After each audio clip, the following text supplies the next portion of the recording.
So another week has gone by, and it's another week of heel John Cena, and now, as always, you can never get away with this in professional wrestling, which is half the fun. People have started to raise their eyebrows and be like, wait a minute, what is going on? Now, I do understand this. I'm not going to pretend otherwise, because, of course, people want him to talk about The Rock. They also said they wanted him to talk about the 17th World title reign 7 days ago, and he did kind of touch on that on Raw this week, so I guess we're probably going to get The Rock next week, which is the third face-to-face between Cody Rhodes and John Cena. But I suppose the biggest criticism is that it kind of feels like the way that WWE or Triple H is booking this is that Cena will go out there, cut wonderful promos that I'm going to talk about in just 1 second. Cody Rhodes interrupts and he's really mad. Cody is brilliant in his role too. Then John Cena will leave in order not to have the back and forth and the face-to-face, because I could be wrong here. I'm going to go out on a limb, but some people are like, it's because they don't want John Cena to roast Cody Rhodes. I think they're just holding it off. Now, it is the 25th of March as I'm talking to you, so we either have 2 or 3 Raws before WrestleMania. I believe it's 3. You have to hold that to the end, and you probably have to hold the thing with The Rock to the end as well. Not to the end, that's the wrong way of putting it, but you don't want to give too much too soon, because we have a long time to go, and you want to keep people tuning in, you want people to keep guessing. Now, in terms of the 17th World title reign, he said, I am going to win that 17th championship, become the last real World Champion, and I'm going to leave with the belt. Now, the reason I get so excited about this, and I'm sure you figured it out too, is that it's essentially the CM Punk storyline from 2011, and who was CM Punk feuding with? It was Jonathan Cena. So you could live in a world where John Cena beats Cody Rhodes at WrestleMania 41, then he goes away for a while, and then that could actually set up a feud with CM Punk as Punk continues to come out on television and go, aha, I know what you're doing, Cena, I can't believe it. You know Punk is going to be able to get this over in his promos, and I would try and leave it till probably mid-May at the earliest, if not later, because that was the big problem when Punk came back after he left with the title from Money in the Bank. He was back in like 2 weeks. It's like, it's rubbish. Why do we have to do things so quickly when we could be patient? But new WWE does feel patient, so I'd be confident with that. But yes, he did mention that he needs to win that 17th World Championship to prove that he's the best, essentially. We didn't really say that, but his idea was like anybody else, and therefore he deserves this accolade even more than Ric Flair. And of course, I know that there is this idea that hopefully it could still come out. Again, this is very much a performing John Cena, but if Cody does go off on him soon and kind of breaks through that armor, John may be able to go, listen, my win-loss record was terrible, but I have to win that championship, so I did what I had to do, and I sold my soul, and that's likely where his connection with The Rock is going to be coming in, and given they're both in Hollywood, I'm sure they're going to lean onto that as well, which makes all the sense in the world, and it will be super fun. But the main reason, this is what I want to get into, that I'm enjoying it so much is because John Cena is enjoying it, and I know it's like, Simon, that's the worst thing you've ever said. We're trying to suspend our disbelief here. I can do both of these things. Maybe I'm a magic person, I'm most definitely not. But when I'm watching, I can suspend my disbelief and just buy into whatever WWE is presenting to me, or AEW or professional wrestling, as long as it's done well. I'm not saying this happens just by wiggling a wand. And then when it's done, I can go back through it again, like the nerd I am, and enjoy it on a different level, be it because I wrestle myself or looking at it from a smart fan, to use that terrible term, point of view. And I like both avenues. It's just seeing John Cena, especially last night, he was hamming it up. I've said this all over my social media, simonmillermedia316, like a comic book villain. He's going to ruin wrestling for us. He's going to steal the championship. He may bring back the spinner belt. Like, you people are awful. You suck. He talked about the kid meme from last week, going, oh, you love posting that, didn't you? Which proved my point. If you had told me he was auditioning for the next Marvel movie as Thanos, I'm like, I totally get it. It probably wouldn't be Thanos for obvious reasons. But he was saying such outlandish stuff that not everybody could have got away with it, but he's John Cena. And I understand that maybe we should have more depth with this. Not saying the depth is not there, but from my vantage point once again, just because I'm getting this, and we were 8 months away from not getting it, I'm just enjoying the ride. And I know that's the get-out clause that people that run promotions say, oh, you should just enjoy the ride and wait and see. But a broken clock is right twice a day. And it's one of those occasions where he could come out and play chess, but oh man, John Cena's going to play chess. We have to go and see it. And that's why he's just winning at the moment. He's on top of the tree. He's my favorite thing to tune into wrestling to see. It's just a joy, and it's entertainment, and it's enjoyable, and it makes me want to talk to people about it, which is what wrestling should always do. It should trigger that water cooler talk to go back in time. And when he was saying, I'm going to ruin wrestling for you, I was like, this is just the best stuff. That's a dumb thing to say. And if anything, we could have featured it on Nobody Talks Like That over on Ups and Downs. Make sure you check it out. One of my favorite live episodes outside the Hydro in Scotland, Glasgow, which was a fun old time. But yeah, if you were actually trying to get him across as like a heel that you think is going to kill someone, actually, no, I think John Cena is so good at it. He kind of does tick both boxes. He does feel like a psychopath, a sociopath, but also he's hilarious. It's a very fine line to walk, but it's because he's got 25 years of equity, and he's got 25 years of, having all these emotions to lean on, so I'm sure he's tapping into it. But I hope he becomes even more over the top. It's a terrible comparison, but it did start to remind me of Stone Cold Steve Austin in 2001, where as he didn't connect, and look, John Cena has connected as a heel, even if fans are playing along. I hate that. All the fans are playing along. Good. That's their role. Play along. I don't care what your motivations are. I'm not watching a play. But yeah, when Austin didn't really get properly over as a heel in 2001, they just made him hilarious. And it's one of my favorite characters ever, even though from a business perspective, it was the bad idea. And John Cena has those same vibes, but he is getting booed by, 15, 20,000 people. And it's just his facial expressions and how much he hates Cody. He did the ECW one night stand walk, but with his towel. There's so much nuance to this, and there's so much nonsense with it as well. I genuinely loved everything he did last night. And of course, I related to him too. People tell me that I ruin wrestling every single day. Simon, you gave that thing up. You ruined wrestling. I was like, wow, I didn't know I had that much power. John Cena is definitely in a better position to ruin wrestling for you than I am, but I'll do my best. I think Cody Rhodes is flourishing in this role too. I admit, it's weird that he's not asking about The Rock, and it's weird that he's not punching John Cena right in the face. That's probably what you would do in the real world, but it's not the real world. It's the world of make-believe. It's the world of pro wrestling, and you can tell whatever story you want. As long as I walk away from that segment feeling pretty warm and fuzzy in my tum-tum, we're all good. But Cody was great as sort of, getting the fans behind him, saying, well, you're going to take this championship, well, you better take it from me. I'm the captain, I'm the quarterback. Your time is done, my time is now. A bunch of other catchphrases, and it's a funny old thing. Like, I want Cody Rhodes to win when I'm in that suspension of disbelief mode, but in this mode, man, do I need John Cena to walk away with that championship. And Punk should win that triple threat, maybe with the help of Paul Heyman. I just think going into heel John Cena versus CM Punk is going to light up the world. And it's rare to get a program that big right after WrestleMania. But of course, we know that John Cena is never going to fight anybody at WrestleMania after Cody Rhodes, as he goes back on his word, which I don't think he will do. And I think the interim program between now and SummerSlam being CM Punk versus Cena, you're going to keep numbers up. And that's exactly what WWE is trying to do. So of course, similar to last week's Raw. I'm not going to pretend otherwise. But with the heat, the atmosphere, the environment, the things he was saying, his facial expressions, just getting to enjoy him in this, guys. I mean, I'm a fan, and maybe I'm a fan of it on a shallow level, in the sense I'm just enjoying what it is rather than diving deep into the waters. But I don't want to do that with every single character and every single storyline and every single angle, because I got tired, and I'm already tired. And of course, as we are talking about Raw, big shout out to everyone who did come out and join in with the ups and downs or came to the What Culture live show. People just say such wonderful, nice things, and it means the world to me. So I always want to say thank you when I get the opportunity. What I actually thought was more nonsensical on Raw, to use that word for the fifth time, is the Bianca Belair, Io Sky, Rhea Ripley stuff. Much preferred what we did last week. I know everyone's like, you can't just sign a contract and get into a match. Why not? Why can't we have dumb stuff in wrestling? I don't understand why people are so against it. Everybody wants it to be so serious and so realistic all of the time. And of course you should have angles like that. I'm not saying this one shouldn't have been there. I'm just taking it on a case-by-case basis. But some of the more comical things in wrestling, when you're still sort of trying to build it as a legit fight, it's my favourite stuff. But apparently we can't do that. But I actually thought what we did yesterday was way more convoluted. So Rhea Ripley is super mad. She just wants her rematch, right? So Adam Pearce is like, fine, you can take on Io Sky, and the winner of that will face Bianca Belair. Bianca Belair's a bit perturbed about this. She wants to know her WrestleMania status. And because they are all going at it, Adam Pearce says, fine, you're going to be the special guest referee. Now, I love Adam Pearce. He may be the best general manager ever when I sit down and think about it. But if you're annoyed at these three getting into each other's faces and you're trying to sort of shift them off into different positions and get the job done, why would you put Bianca Belair now? The answer is because she's going to cause the disqualification, and it's just going to be a triple threat match. Just have Io Sky go, I'm the champion, you're a buffoon, you're a goober, I'll kick both your asses, champion says so, and you can just do it. That's way better than all the other mad stuff we're going on. Or just have Rhea Ripley sign the contract and we'll be like, why is this happening? And then it just does. Not everything to me has to be sort of, I dotted and T crossed. You can have fun. It's meant to be an entertainment show. But it's going to end in a triple threat match anyway. It's probably going to be one of the best matches of WrestleMania. But I do kind of feel like we're going around the houses here. But they get away with it because they're such massive superstars. I mean, I wouldn't say they're getting lemons and turning it into lemonade, but they're doing a damn good job of it. I just don't understand why Adam Pearce was freaking out so much. And this is why they're so good too. Because at the end of this, I wrote this down, I got it wrong. I had it all right. But it was like Io whips ass, Bianca whips ass, Rhea whips ass, and Io whips ass, and Bianca whips ass. And it essentially ends with Belair on top because she does a KOD on Io Sky. Out of the ring onto Rhea Ripley, which looked pretty gnarly. And I am still hoping in my fantasy nerd world that Bianca Belair goes heel, wins the championship. It turns out she's actually been affiliated with Naomi the whole time. That's why her and Jade Cargill are beefing over social media. That's such a stupid idea. And that's me in my whimsical fairyland.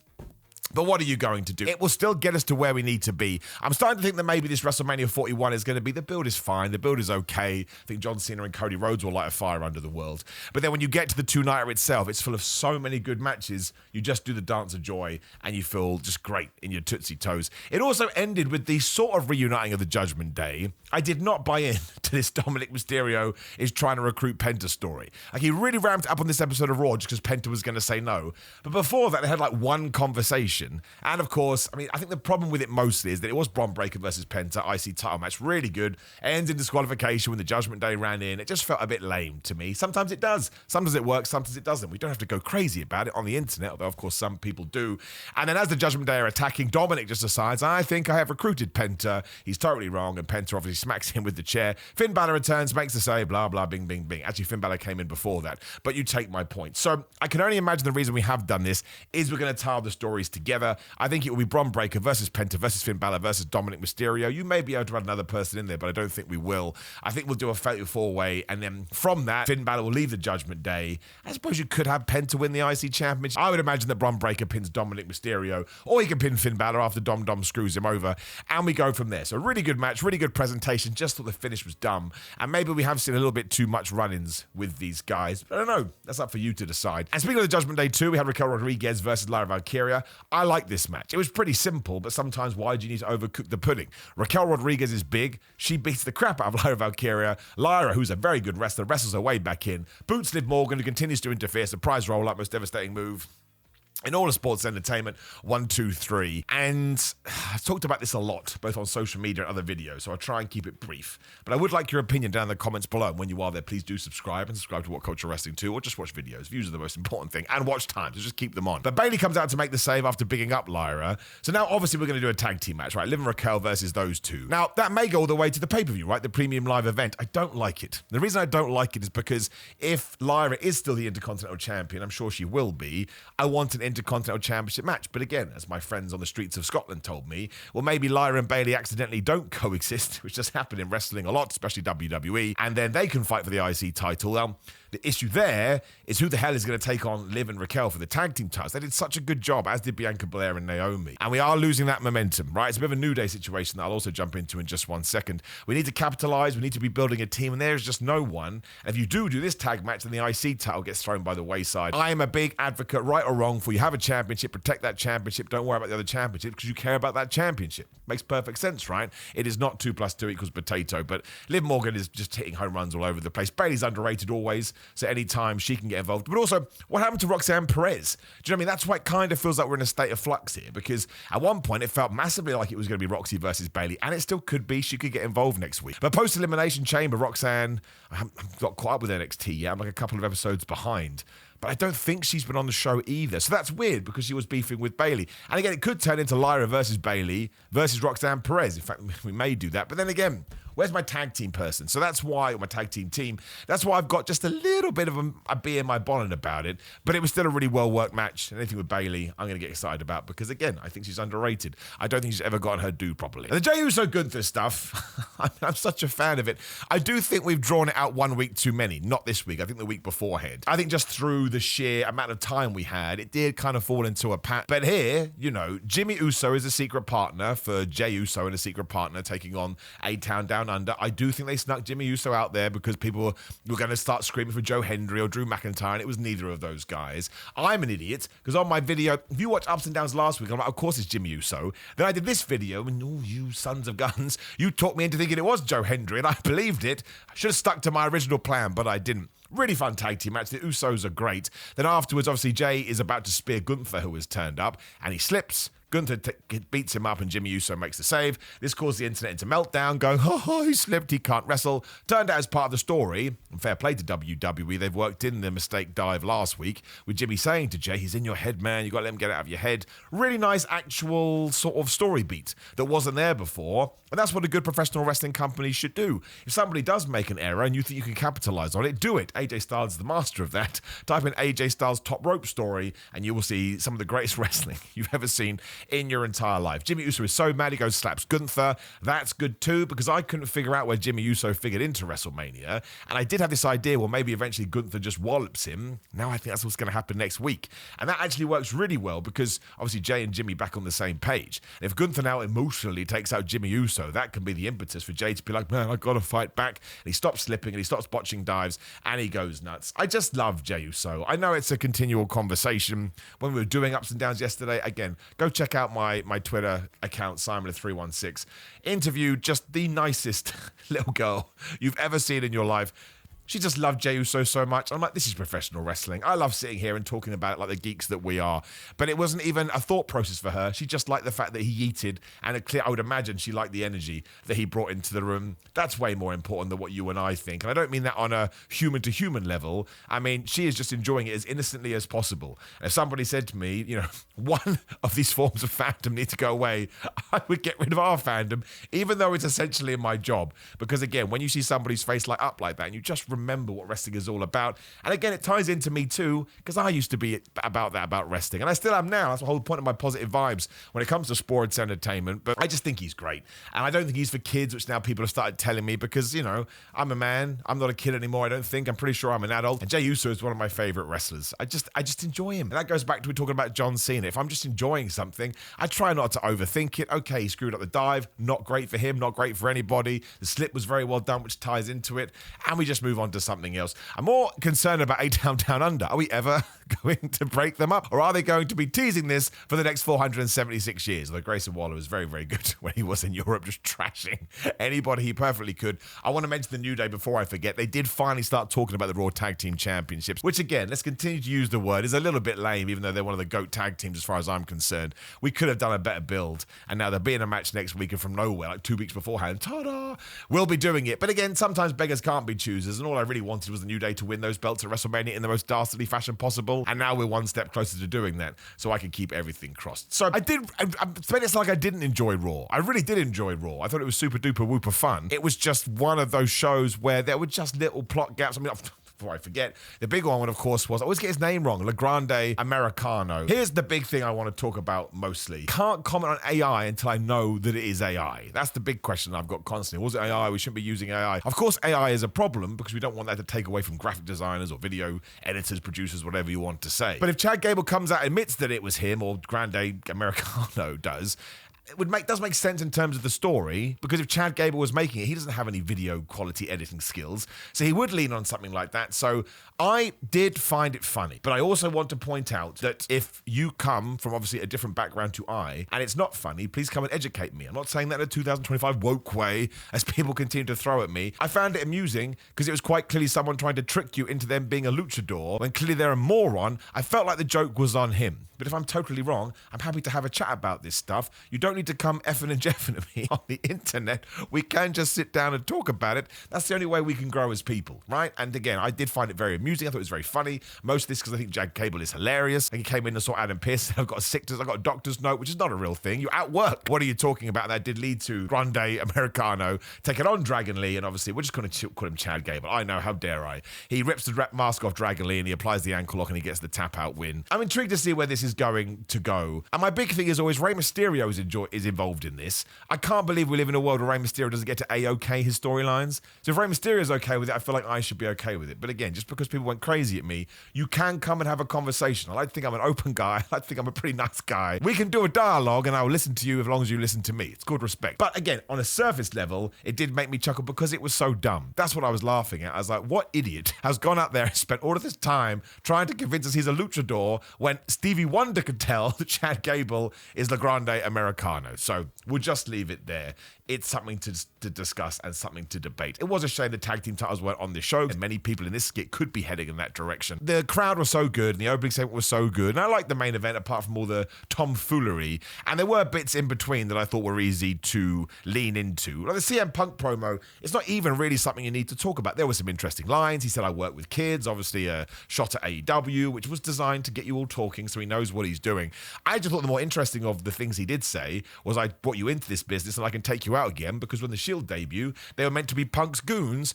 And he did kind of throw Seth Rollins and Roman Reigns under the bus. Like, well, I want to do the contract signing, which they're going to do on SmackDown right now, but they didn't want to turn up. I'm like, pretty sure Triple H would have booked that, CM Punk. But I guess that's CM Punk for you. He will use whatever he can get, and it's always a good time. Again, I was lucky to speak to the people at Raw, and they all said to me, yeah, what he said was fine, but we just wanted to see Punk. They wanted the music. They wanted to chant his name. I think WWE probably knew that too, to just get him on the show. And of course, we will do the contract signing on Friday. We talked about it in the other video. It's a weird triple threat at the moment. I think we hit fast forward in order to announce it with a graphic to try and sell more tickets, which is why I'm hoping the contract signing, and maybe Nick Aldis goes, no physicality, otherwise you'll get banned. Let them really go in on each other. That's what people want from these guys. They want a big old talking segment, proper WWE, as they rip shreds out of the other's personalities and histories. So that's what they should do. So yes, it was a good Raw. I'm not necessarily sure that it achieved its goal in getting you more pumped about WrestleMania, but that's a blessing of a curse of it being the 25th of March. WWE still has a long-ass time. Mostly though, heel John Cena, best thing in my life. I think I prefer him to babyface John Cena. I love babyface John Cena. The guy just cracks me up. Please do interact with the video though, like it, share it, subscribe, notification bell, leave a comment like I say, click the video on the screen to hear me talking about that triple threat match with Punk, Roman Reigns and Seth Rollins. Otherwise, big old sale on GorillaMind.com at the moment, /Simon, use code Simon. Again, these are fitness supplements I use, I vouch them, otherwise I wouldn't tell you. Come follow me on Simon316, Simon Miller on Cameo, Simon J. Miller on TikTok, ProWrestlingTees.com /Simon Miller for my American friends, SimonMiller.BigCartel.com for my UK, European friends. All the information is in that description down there. But otherwise, I said love to you, I said praise, I said hope. I just want everyone to be happy, man. I'm that kind of a loser, so I send you good cheer, and I will see you soon.